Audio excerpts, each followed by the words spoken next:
I just can't help it. Everything we do has to have an explosion with it. And tonight, I feel like it's a double explosion for Simon. We've just been having like quite a sedate conversation before this started. But look, Simon, it has to have an explosion because the reason we're talking to you today is really, really important to us. What we like about your story that you share is that homeless part at 15, that gardener part, which is that tangible business, which is, in the Great Resignation, when people are trying to decide what to do, a gardener is something that makes sense and they can grasp. But how do you go from that to retiring as a multimillionaire and selling a business to PwC? That's the bits I want to get my head around with you tonight, and all of you, to be honest, would love to know as much as you're happy to share. Because a lot of the people we work with, a lot of the people we chat with on the socials, they are, I'm going to use the word humble, so I don't know what other word to use right now. They are humble businesses. They are small solopreneurs looking to get started, and loads of them have grand aspirations. And that's why I thought someone who had a humble knocking on doors beginning, cutting lawns, going up to selling the business, a few years back now, I thought we're going to jump at the opportunity to have that chat. So thank you very much and welcome along. No, well, thanks for having me. We don't have to make this a Joe Rogan podcast, I can tell everybody the answer and we can go home. I love that. I'm all right with that. Incredibly lucky, basically. A lot of luck. But the good news is you can hack luck. There's a skill to getting luck. Well, you've talked about this before, and I am personally of the camp that luck is preparation versus opportunity. That's my head's round that. I think there is this other aspect to it, but I know you talk about it. And to be honest, people who follow Yellow Tuxedo listen to me all the time. So this is more about you. So please, take us through that. And if it's all right, I'm going to chip in with questions. And if you are watching and you have any questions, do write them in the comments and we can flash them up on screen and get Simon to answer them as well. So yeah, Simon, talk us through all of that, please. Well, I mean, it's just, at the end of the day, I'm actually English, and English people don't really like talking about how much money they've got. I think if you've actually got money, it feels crass, and it feels like there's no advantage for talking about it in that way. You just set yourself up as a target, actually. And so I'm very reserved when it comes to talking about money, but I have noticed that a lot of people who pretend to have money suck people into scams and get people to pay for things like courses that don't actually do anything for people. So I decided to fight back against that and build a platform that helps people for free start and grow a business. And to do that, I had to flex my own muscles. I had to start showing off just how much I'd made. But I did come from humble beginnings. I actually grew up in quite a wealthy family, but my family lost it all in the financial crisis of the end of the 90s when interest rates went up to 16, 17%. And at 15 years old, my father suddenly died of a heart attack from managing good debt. Everyone talks about good debt, right? So my father died. Sorry to hear that, by the way. Yeah. Thank you. Yeah, I still find it hard to talk about it today, and I've actually had therapy around it. And it's of course a very disturbing thing to happen. As it's death comes to that point in one family, and then to suddenly, literally watch your father have a heart attack in front of you and die is quite the traumatic experience. And then 3 weeks later, my mother and I had a major argument, and my mother kicked me out of home, which suddenly meant I went from quite a secure family environment to homeless. And I'm actually dyslexic, so I wasn't particularly good at school. I didn't feel like I was that clever because I wasn't able to get A's in school. It wasn't until later I discovered that C students end up hiring A students, and most of the time D students own everything.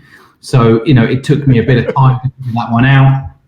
But I think that the process that I went through kind of taught me something quite important, that losing it all actually can, in a very weird twist of fate, be a good thing.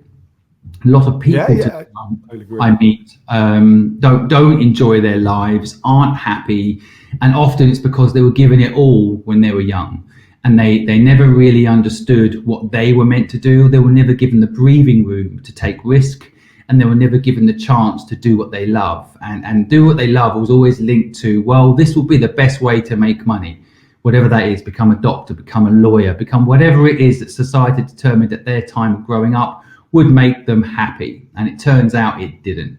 And so I felt like I had a very disturbing and difficult teenage years. But honestly, today I have, I think, an amazing life with a wife I love, with a son I get to spend time with, doing exactly what I love to do every day, which is mentor and support people for free, start and grow businesses and be free like I was.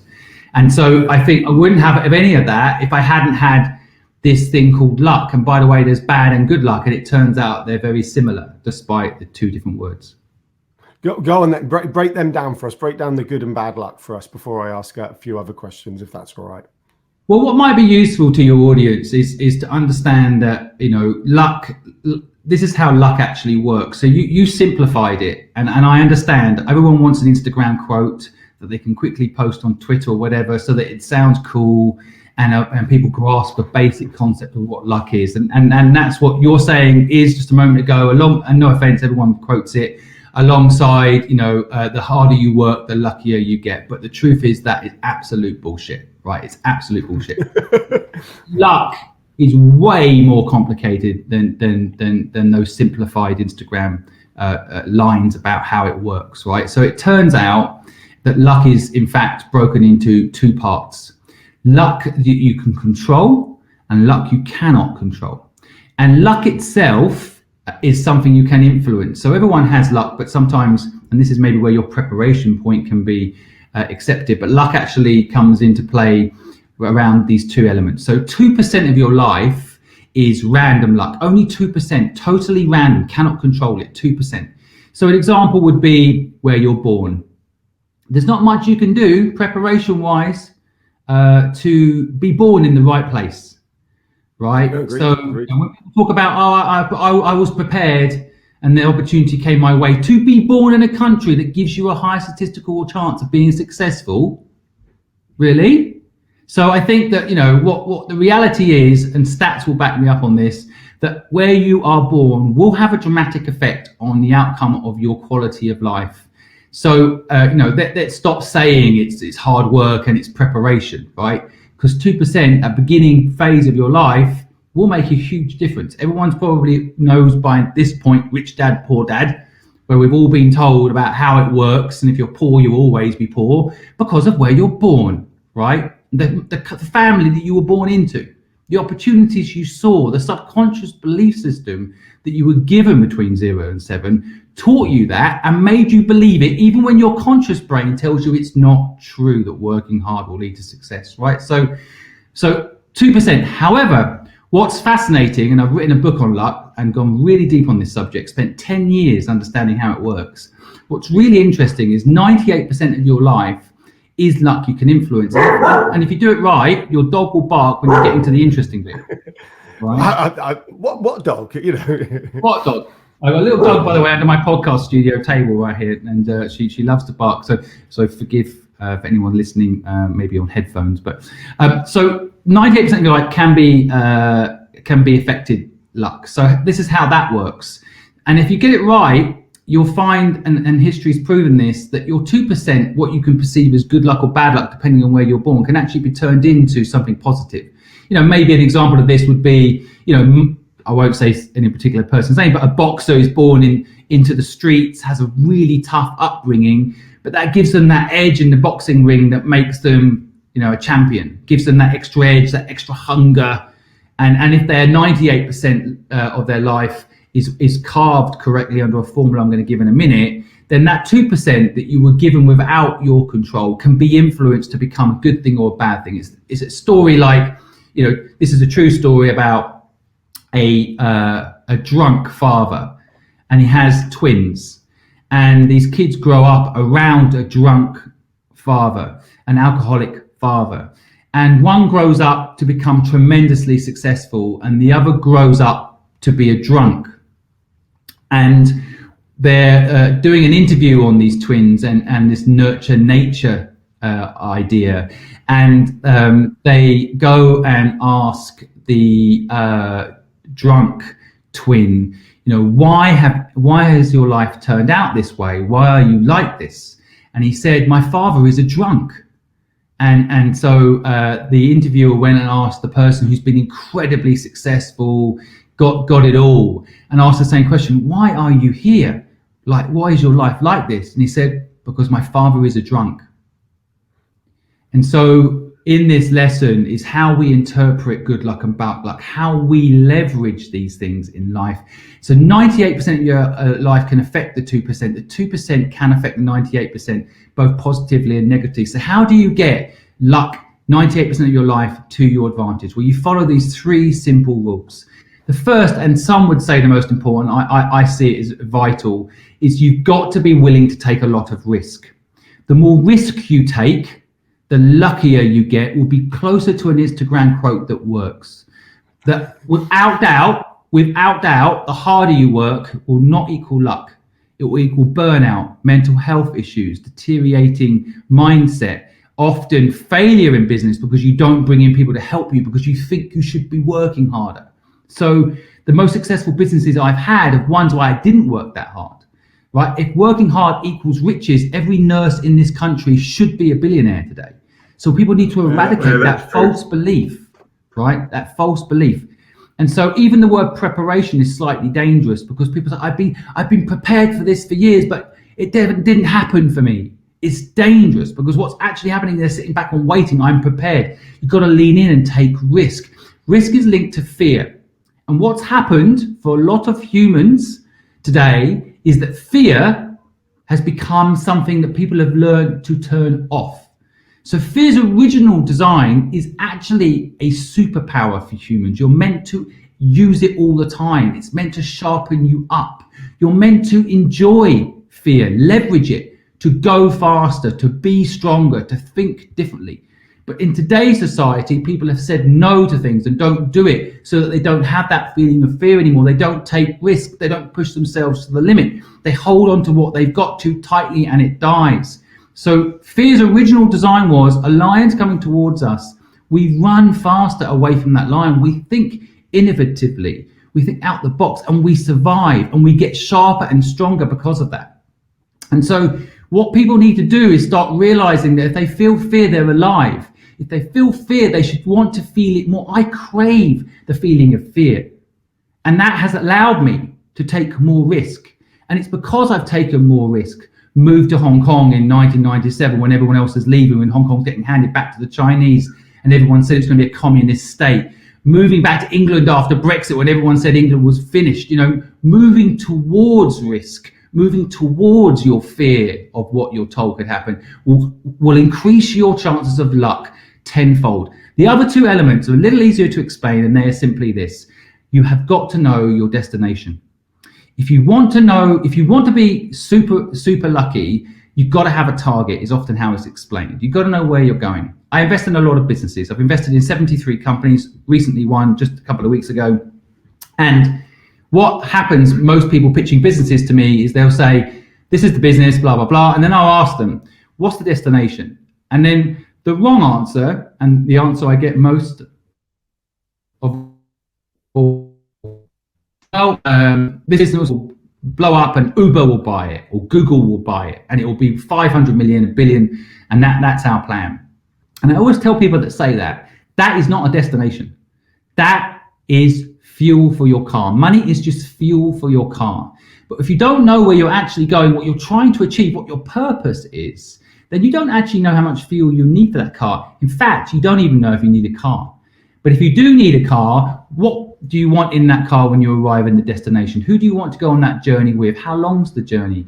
All of these things play a factor when you know your destination, but so many people don't, and they go round in circles.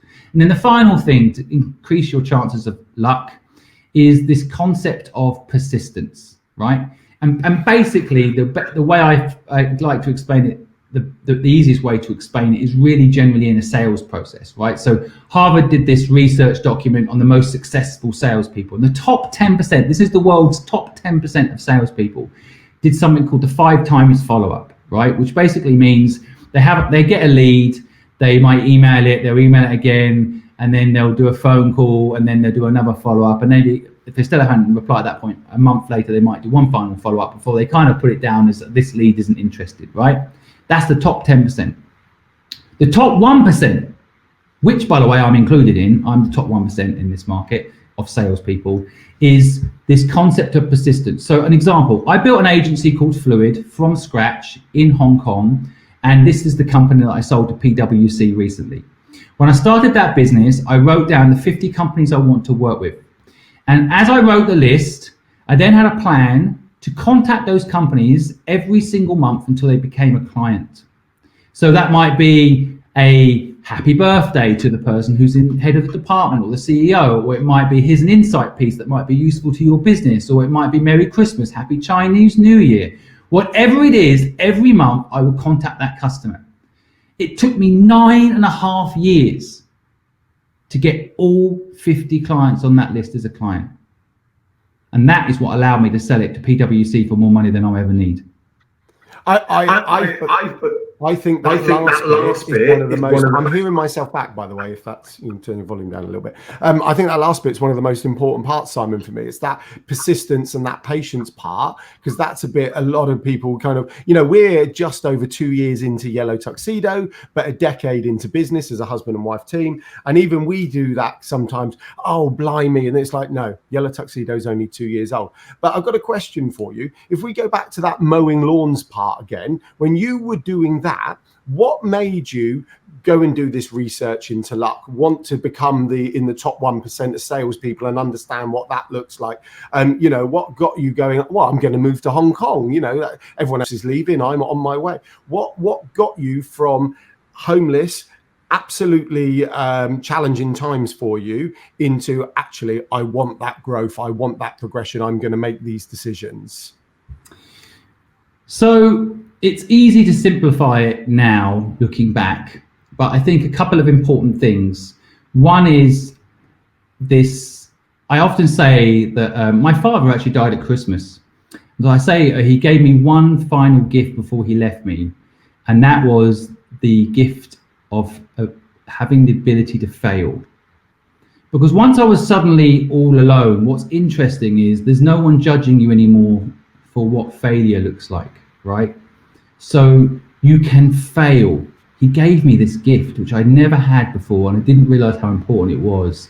And I wish more people would now, if they're listening, would realize that you can fail. It's good to fail. I wouldn't be successful today if I hadn't had many failure businesses, right? Many. I would not be successful today. No way. Because the success and the failure are linked. Those failures led to success. So he gave me that gift. That's one thing. So then I could go and fail without being judged. The second element, and I think once you fail and no one judges you, you soon don't care if people eventually do. And so the second element that was really important, that kind of crept into my life by accident, was the realization that there is nothing to lose, and this is just a game. We're living in a computer simulation, basically. It sounds a bit wacky, I know, but no. This is a game. The whole thing's an adventure. The whole thing's a game. Exactly. Agreed. Totally. And it's not, it is not a wacky theory. It's just it's a philosophy, which is basically, if the bottom line is this concept that if you have when you have nothing, when you live on the street and you don't know where your next meal is going to come from, and then 3 weeks later you have enough money to eat, that is success. Like having a warm place to sleep. I mean, I live in this beautiful, massive house now. Yeah. I mean, I do pinch myself sometimes and think where I've come from to this, but I don't need it. Right. I don't need it. And what I need is to enjoy what I do every day. And that's ironically why I'm successful today. And I think that's something people need to take away from, the process, that if you chase money, it doesn't come to you. Actually, like anything, you think of anything you go and chase, chasing boys, chasing girls, whatever, they don't ironically then want you, right? And money's the same. Yeah. Well, that goes. Sorry, that goes back to that game element, right? I always talk about when we're talking with our clients and everything. This may not have been you, Simon, but I like to think I was a bit of a lad when I was younger. I wasn't. I was a bit of a geeky dick, but I know in my head I was a lad. And when you used to go out and go, I'm going out on the pool or whatever we did in the mid-90s, you never pulled, right? You never met someone of the opposite sex, which would be the polite thing to say in 2021. But when you went out and had fun, people wanted to come and have fun with you and enjoy your evening with you. And all of a sudden, this amazing night just perpetuated bigger and bigger and bigger. And you're like, wow, that was the best night ever, because you just went out to have fun. And I always think that's similar in this business model, in this world model. If you go out, I'm going to sell hard, I'm doing this hard, actually, it may not go to plan. And, but if you want to have fun in the game, go on the adventure and take as many people along with you, which is what you're doing now with the Purposeful project, then all of a sudden, that's a much more fulfilling experience for you, isn't it? So, and selfishly, you've got to fill your own bucket first. If you're enjoying what you're doing, then people will enjoy being around you, and the people around you will be happier because you're enjoying what you're doing. So when you go and do a job to make someone else happy, or buy something on a monthly cost basis to then have to do a job you don't love to pay for that thing to prove to other people that you're a homeowner, for example, or you've got a nice car, you're actually putting yourself in a position where you're unhappy. And ironically, people don't want to be around that, whether you've got a nice car or nice house or not. Yeah. Well, that's like that old school sales mentality. I know what you were talking about, the 9 steps and everything else, but when we still have that thought process of cold calling, double glazing salesmen from the late 80s and everything else, and it not being a nice experience. It's the same as that. I need to just chuck up a couple of comments, if that's all right, because they're quite interesting. And then one of them's a question. So Zoe, who's a friend of Yellow Tuxedo, she's put, "You're so right. I never pull on a night out," which just made me laugh. Laurie's put, "So inspiring, Simon." And she's also put, "We love a random dog bark." We do at Yellow Tuxedo, actually. The more random, the better for us. And Belinda has asked, "How have those businesses done?" And that was when you were talking about the business the businesses you've invested in. How have they all done? Do you know how they're all getting on, or is it more of a silent thing? Yeah. First of all, my dog's name is Bella, so Bella Crafts. Hello. It was meant to be. It's really interesting, actually. The way I look at investing in businesses is it's like getting to work with friends and having some fun, right? So people will always say, how successful are they? And my measurement of success might be, I think that's the right way to think about being involved in this sort of space, is I measure it by how much fun I've had and how much impact that business has had on society. So, and equally, I've been involved in businesses. I started a comic book business called Devashard, which was, long story short, a Marvel DC Comics play. But the idea was, what if Superman landed in Russia or Batman was born in China? What would happen? Are these people suddenly evil because of people's perception of those markets? So I put £1 million into this business, and it horribly failed. And so, but I still consider it an experienced success, and I wasn't in comics when I was young. I really understood the business. I never understood how a movie got made. I never understood how any of these things work. But after the process of doing this business, I learned so much, and I traveled over the world. I met Stan Lee. I met all sorts of interesting people, and I wouldn't have had any of those experiences if I hadn't done that business. And so, success and failure, it depends on your viewpoint, right? So. But let's just say I've made more money than I put in, and that allows me to continue to do it. And I think that the businesses I've recently invested in, my whole thesis these days is I want to invest in businesses that help people start businesses. I don't want people who are looking for a job to wait around for someone else to give them a chance. I want to give them the tools to start their own business. I don't want people to have to rely on other people to give them opportunity. And so I'd love to eradicate the word unemployment to I've chosen not to work, because I think in this day and age, everybody should be given the tools to start a business of their own. Why on earth are people queuing up outside the job centre and looking for a job when they could be given a bit of support, a bit of training, a bit of guidance, and start a business of their own? It doesn't have to be Facebook. Who'd want it to be Facebook? But something they love doing every day that brings in a living.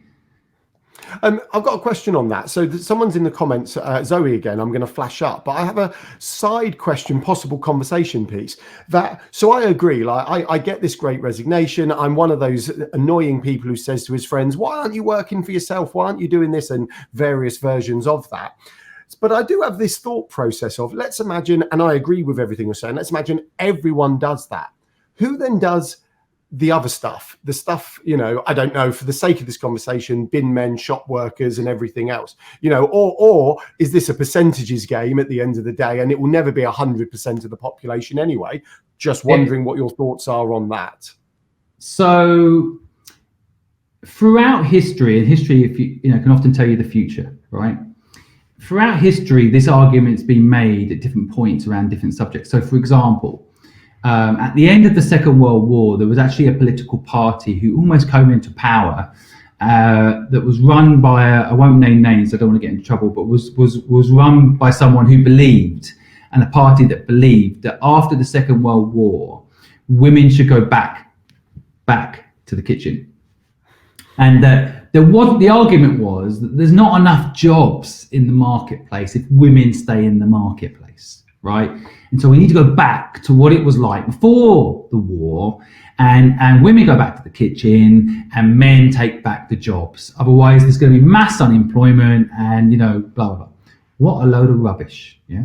Just because a bin man no longer wants to be a bin man and has been given tools and a chance to start a business they love, who knows? It could be bin collecting, right? So, but equally, I don't want someone to collect my bins if they can have a better life doing something else. And so I don't want to build a society that serves me as one of the 1%, which I am, in a way that then therefore makes them dumb down their knowledge so that they work doing shit I don't want to do, right? That is not the society I want my son to grow up in. That is not a society I'd want him to exist in, right? So I think it's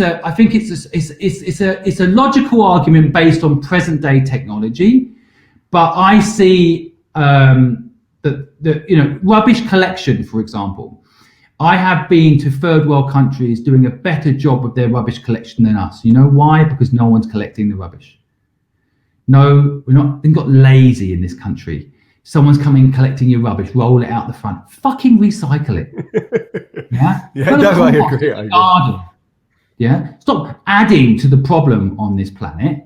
Start contributing to the solution instead of saying, oh, well, we need that person to collect our rubbish and therefore I can be a lazy son of a bitch and put it out there. I absolutely agree. And I think, sorry, I didn't mean to interrupt you, but I know we've got young children as well as you have. And one of the things that excites me is how amazingly different their future will be to ours. Now, I appreciate some people may look at that in a more negative view, but I'm focusing on the positive and exciting side of those things. And if we can revolutionize and change and evolve a lot of the things that are outdated en route, then that'd be amazing. Can I ask you Zoe's question below, if that's all right? Because we were talking about this. So what advice would you give to someone who is starting out in business? What are your top tips or thoughts or... Yeah, I mean, I think sometimes advice is too general, and I like to know a little bit about the person to give kind of useful advice. But there are a couple of things I know to be generally true. And the first is, if you can find something that matters to you, let's say a problem that matters to you, then doing that business is more likely to work, because it is hard. Doing anything, working for someone else is hard, frankly. Anybody that says working as an entrepreneur is so hard, then try working on someone else's dreams. I don't know any entrepreneurs that have been running their own business for a year, even if that business fails, that want to go and work for someone else, afterwards. And that tells you something, right? Most people still want to work for themselves once you've got that freedom. And so the point here, I think, that might be useful for Zoe is, try to spend time figuring out what your purpose is, or if that's too deep, too quick, then at least ask yourself the question. And then try also to work on something that if you make no money from it, you would still do it. Because there will be days like that, right? And what you want to be doing is feeling like you want to do this and therefore it's going to work. What you don't want to be doing is, I have to do this to pay the bills, because then you're chasing money, right? And the money will only sustain enthusiasm for a very short period of time. That's why a lot of people get divorced when it's money marriages, right? It only sustains it for a certain period of time. The end. Oh, right. Sorry, I wasn't sure if you'd frozen, actually. You maintained a very still face then. Definitely. That was impressive. I do that to my mum when I'm trying to get I should do that. I should do that. That's a good game, actually. Yeah. Sorry, Mum, can't hear you. What did you say? No, I get that. Is it frozen? Simon, are you there? No, I've got to get you. Did I get you? No, you can't trick a trickster. Right, what was I going to say? No, oh, don't do it. We're doing this all the way into. I have to say, Simon, people will love this. They'll stay on the YouTube video for this, I'm sure. Well, yeah, we need to get our watch time up. So carry that on, because they need to know if you've frozen or you're just playing. What was I going to say? Look, I'm going to wrap up. I can talk for England. I reckon you can talk for England. I did actually only ask you for 5 minutes. So the fact I've had a half an hour is an absolute privilege. The comments are all saying it's fantastic. So yeah, thank you so much indeed. Is there anything else you'd like to share, or I will wrap up slowly and save all my war stories for another time? No, I appreciate you having me on. You guys keep up the good work that you're doing too. If anybody feels like they need help or support as an entrepreneur, then I've set up a Discord channel called Entrepreneurs Helping Entrepreneurs under something called Purposeful People. And if anyone wants to come and join that Discord and get support from an entrepreneurial community, feel free. Even if it's just, you need someone to talk to, then feel free to join that community and get some support. Cool. And we will do the standard thing of putting all your links in the description below wherever we share this video out.